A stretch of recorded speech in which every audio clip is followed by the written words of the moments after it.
Across the state now, some lawmakers want to make that tax cap permanent. It keeps property tax levies from going up more than 2% each year.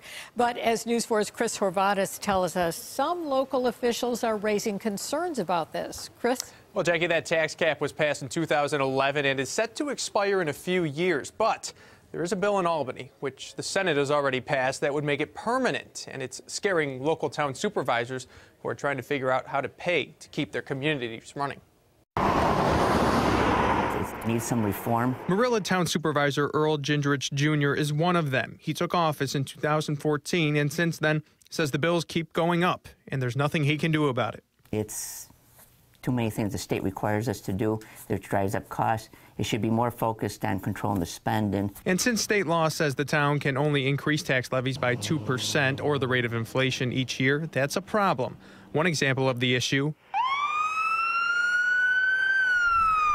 comes from the town's fire service, Marilla's biggest expense.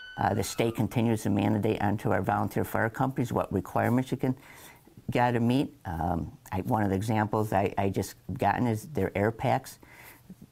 What's been told to me, they can be good for 20 years, but the state basically says they got to replace them in 10 years. There's a sunset on the original bill from 2011 coming up in 2020. That's why State Senator Tim Kennedy and his Senate colleagues passed a bill to make the cap permanent.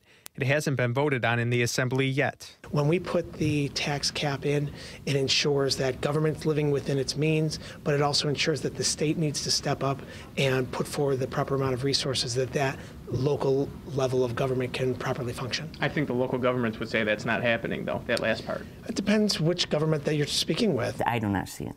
I do not see the state spending in a prudent manner. In my opinion, they're spending irresponsibly. Now, Gingerich also happens to own a farm in Marilla. He pays property taxes just like everyone else, so he says he's not opposed to the tax cap itself, but the state needs to help towns out a little more. And state aid, he says, to Marilla hasn't increased since long before the tax cap went into place. Chris Horvatis, News 4 at 6.